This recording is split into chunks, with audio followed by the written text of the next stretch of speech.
Back প্যানেলটাও নীল নীল মনে হচ্ছে না?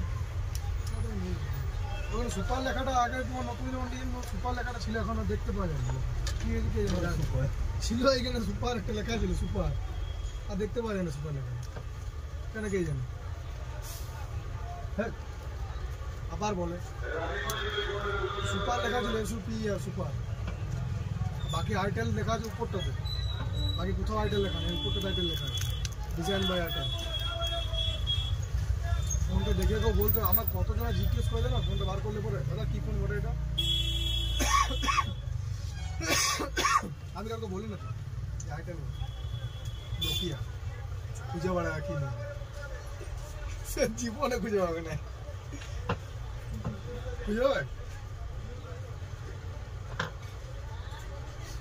আর নোকিয়া টোন রাখা আছে,